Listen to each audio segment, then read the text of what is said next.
Hey, how's it going? This is the Slya.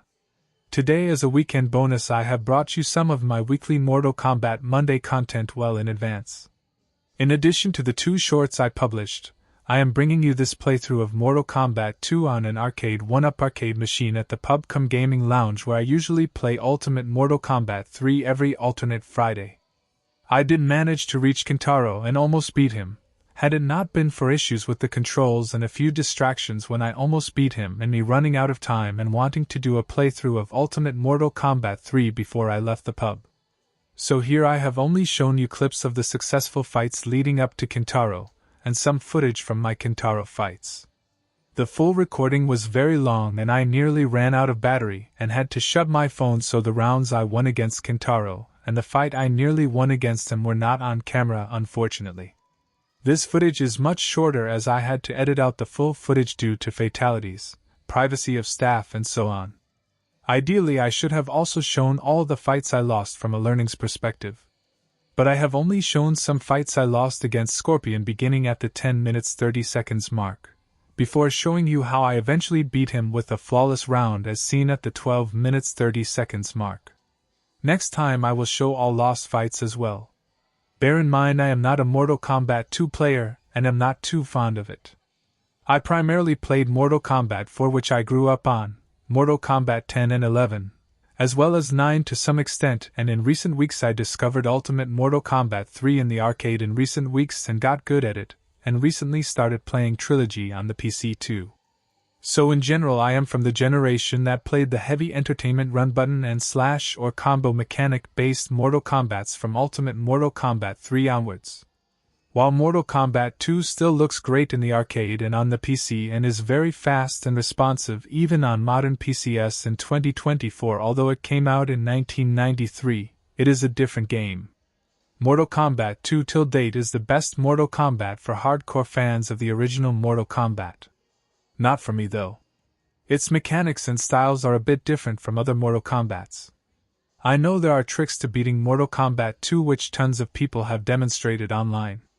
But like a player new to the game, or pretending to be, I went into the arcade fresh, without knowledge of any tricks for beating Mortal Kombat 2 and without knowledge of all the characters' special moves and fatalities barring Liu Kang's specials and barring Scorpion's spear and Baraka's blade fury. Did pretty well on the whole. But bear in mind on this arcade machine, firstly the difficulty seems to have been set much higher, and secondly the controls were not working well at the time of this recording. That is not an excuse, but I play on this machine almost every week and get better at part 3, but today the directional controls and special inputs struggled. Because after playing this game I replayed Ultimate Mortal Kombat 3, which I beat thrice last week, and even that at the time of recording took me much longer because some of the directional controls and buttons were not working on an aging machine, so a lot of the tactics that would have been available for me on the console and on this arcade machine were not available. So, given that limitation, and given that I didn't know the tricks of this version of the game, and given that in this game the AI is faster and harder than Ultimate Mortal Kombat 3, I think I put in a phenomenal and commendable performance to reach and nearly beat Kintaro, by which point the AI was blatantly cheating and doing things I haven't seen it do on console walkthroughs of this game. I went in blind until then, but after reaching Kintaro I actually looked up people's tactics to beat him, and even those did not work. But I still won one round against him with Scorpion, and should have won the fight had it not been for a distraction, but then I knew Shao is easy in this game and I had limited time left in the pub, so I canned it at that point, and then did a full playthrough of Ultimate Mortal Kombat 3 before grabbing a celebratory scotch, and then heading home, taking a taxi after the taxi rejected a drunk group of ladies, but that is a whole different story. So it was an interesting experience on the whole, and in Mortal Kombat 2 on the arcade, Scorpion and Kintaro were brutally tough, and the maximum number of times I repeated fights were against them, and they even spammed moves faster than it is possible using those characters. But I figured out some tricks by manipulating back and forward dashes to identify the point they were open for attack. If you directly went in for a flying or bicycle kick, even if they looked unblocked, the AI's input recognition would trigger, and they would block it and hit you. If you somersaulted backwards they would spam specials. So you had to block the special's barrage and walk back and forth until you had an opportunity to strike. Which was pretty interesting. In particular, Kintaro would liberally throw fans, even recovering faster than she should, when you were jumping back, so you couldn't block and zone and recover the normal way if you tried jumping back or forward. You had to block the initial barrage while standing, then do back and forward walking movements, as the AI in this game seemed lesser likely to spam specials if you are walking rather than jumping and then strike with either a special or a combo. Another thing in Mortal Kombat 2, unlike subsequent parts, is that crouched blocks are not very effective against the arcade AI, as it is much quicker than other versions of the game in throwing a crouched blocked player. That way, I appreciate this game was really ahead of its time for when it came out, and in addition to trying to make money off the arcade players by making them repeat turns, it also encouraged a more aggressive form of gameplay which would have been possible via a keyboard or controller. But the way the Mortal Kombat arcade buttons were spread out, a big difference from the button layout in Tekken and Street Fighter arcade machines, also challenged and limited the player as well. Similarly, when you play Scorpion in Mortal Kombat 2 arcade, he spams his spear much faster than a player can, and his favorite combos are jump kick, spear, uppercut, or uppercut spear, or spamming spear. If you block it, and then jump back or forward, he will spam another one to catch you midair. So with this guy you have to block, duck and get close and then try a sweep, or if you are fast enough, uppercut or get close enough to jump over his spear whilst landing a jump kick to start off your own combos. Raiden can be brutally fast and spammy as well with his flying move, teleports and electric burst, but this time he was toned down, and he was one of the few characters I beat on the first attempt. Kung Lao can be a bit tough but is manageable.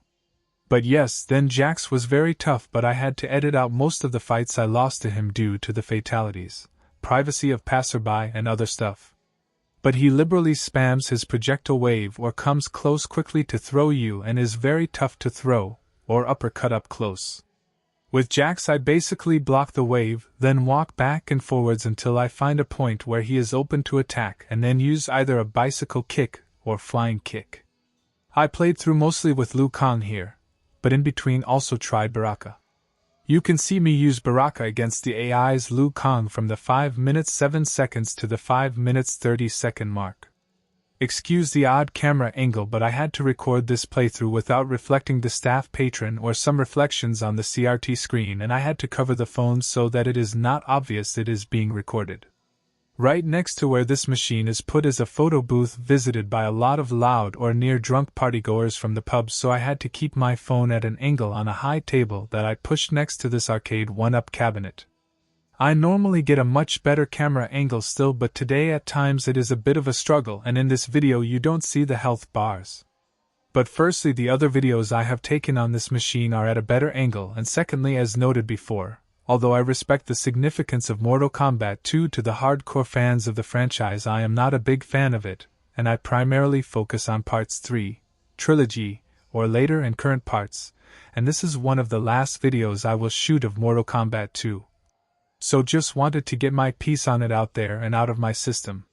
With Baraka it is a bit different. You can jump kick the opponent up front, then block their projectiles and back away until they come close to you, and then do his Blade Fury back low punch or some jazz like that. Almost works every time. In terms of boss fights, Shang Tsung is not a boss fight in this game, but is a near boss coming in before Kintaro, and he is an interesting fight because in these old games he actually morphs into different characters. There isn't any special technique to beat him barring those that are used on other characters. Just watch out for his fireballs. Those fireballs nearly helped me beat Kintaro when I played against him as Shang Tsung, by the way. Eventually I beat Shang with Liu Kang, and that too with Liu's iconic flying kick as the final blow, as you would have seen in the shorts video of this flying kick I published a few hours ago. This can also be seen here at the 14 minutes 18 seconds mark. By the way, a round in which I got a flawless victory against Scorpion after losing tons of fights to him, as noted earlier, is visible at the 12 minutes 30 second mark. So here we are just winding up the Johnny Cage fight. Interesting experience. But due to the directional controls not working as well as they did last Friday and the last few weeks on this same machine, and due to the input recognition of the AI, instead of doing rush downs and combos, I used my back forward dash mix-up trick to lure them until I could do the flying kick or bicycle kick, and I kept the bicycle kick charged. I also tried this on Kung Lao. Now in terms of the Scorpion fights, including some clips of matches I lost from the 10 minutes 30 seconds mark and my final victory from the 12 minutes 25 seconds to the 12 minutes 40 second mark, I did try some combos and I did some random combos in prior fights too. But the AI input recognition and response times were much stronger than possible. As you see at one point against Scorpion at the 10-minute 51-second mark, I did a jump kick followed by a flying kick and then unleashed the charged-up bicycle kick, which would have normally worked, but he did a spear special in between my bicycle kick. Yes, so it was that kind of day, heh? We are now already into the Scorpion fight, and you see clips of how we won against me initially. Then from the 11-minute 37 seconds to 12 minutes 38 second mark you find my successful fight against Scorpion, including a flawless round victory completed around the 11-minute 57 second mark. Interesting tactics on the whole, hamstrung both by Scorpion's speed, which was faster than this video indicates, as well as the aging controls in the arcade cabinet. But this leads to an interesting discussion on the whole. Which is tougher, Mortal Kombat 2, 3, Ultimate Mortal Kombat 3 or Trilogy? I would say 2 is the toughest. This is because in 3 the AI was relatively easy, and you only repeated a few fights, and only Motaro was challenging as you could not jump kick into combos, or use the spear or freeze against him. Shao was considerably easier in this port. Then in Arcade Ultimate Mortal Kombat 3 the AI was harder, but you could combo too and you could jump punch into combos while dealing with the bosses, and in my recent arcade run videos I have shown you there are tricks to beating Ultimate Mortal Kombat 3 in the arcade, and barring occasionally against Shao the number of times you repeat fights, or the likelihood of you repeating fights even if you know the tricks, is much lesser than Mortal Kombat 2. Then Ultimate Mortal Kombat 3 on consoles was meant to be a similar AI to Trilogy but with lesser content, although it had the brutalities, so it is probably tougher than Arcade Ultimate Mortal Kombat 3. Then when we talk about Mortal Kombat Trilogy, which did not have an arcade release, it was the most brutal version of Part 3 and had a brutally ferocious AI compared to Ultimate, or General Part 3. In addition to the aggressor bar, the AI did full combos on any missed hit way more regularly than prior versions and did a brutality or babality to taunt you every time it won. Also, every time you played Trilogy on the PC, at any difficulty, even if you started winning, at one point any random character will become ridiculously fast and unplayable until you repeated the match quite a few times. But I still rate Trilogy as easier than Mortal Kombat 2, as firstly you too had the tools to respond with long dial and combos, and brutalities and the run button. Secondly, barring one or two random cases whereby characters would be amped up by the AI, most would be beatable by a logic up till the endurance. The endurance fights I could only do with select characters.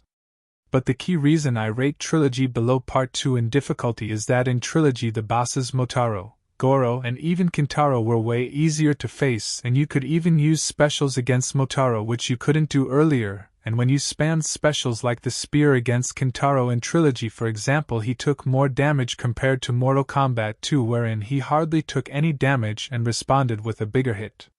Finally, while Shao Kahn in Trilogy was way tougher than he had been for most characters, there were 2-3 characters with whom players or any skill level could beat him due to flaws in the AI, and with the others you could put some effort to win. But in Mortal Kombat 2, Kintaro was way tougher than any boss I have faced, and a lot of the tricks people use on him are not easy to pull off. Plus in Mortal Kombat 2 all characters leading up to the boss fight are consistently tough, and the AI moves faster even without running and spams throws on blocking characters, and you don't have the run button or dial in combos. This now leads us to another point. Which version of these classic games still looks good? On the consoles, as many other reviewers will tell you, if you have the classic consoles on which these were released and an old-school TV or CRT screen, these classic Mortal Kombat games still look good. But in the arcade, Mortal Kombat 2 certainly still looks awesome, and you can't make out it is 31 years old. Mortal Kombat 1 I didn't play much, but it looked clearly dated. Ultimate Mortal Kombat 3 on the arcade looks good from a distance. But with the flat LCD screen of this Arcade1up machine, although it is way more fun to play than Mortal Kombat 2, its graphics look a bit dated. Now in terms of home ports, The only home port I play is the PC, and on that too Mortal Kombat 2, the official version of GOG.com, looks and moves phenomenal even today. But I am not into it. Mortal Kombat 3 and Mortal Kombat Trilogy, their official ports, look very ordinary on 2023 to 24 gaming tech, but using free shaders not provided with the game, in addition to the DirectX wrapper provided by GOG.com, I was able to make Trilogy look very good on even the mod in the PC and have posted separate videos on it. Mortal Kombat 3, the official version, runs on a DOS box, and even after configuring it and trying other shaders on it, it does not look too good unless you play it in windowed mode. But all of these games will look good on older tech though. Finally, in terms of fun, I had the maximum fun with Trilogy due to its content and crazy AI at home and in arcades. I enjoyed Ultimate Mortal Kombat 3, beating it and beating Shao in it felt more rewarding, and Ultimate Mortal Kombat 3 reminded me of the glory days of the mid to late 90s. Mortal Kombat 2 reminds me of the gloomy early 90s. So on the whole, in conclusion, Mortal Kombat 2 still looks good and still moves well, but unlike Mortal Kombat 3 and beyond, in my view, unless you are looking for casual arcade fun without specialist knowledge of the game, for which Mortal Kombat 2 is still good, Mortal Kombat 2 in general is a niche taste for people who played it when it came out. Anyway, I am glad I did a detailed arcade playthrough of it to get it out of my system. I hope you liked this video, by the way. In case you did, don't forget to subscribe. Now back to other Mortal Kombats, and enjoying the rest of my Sunday.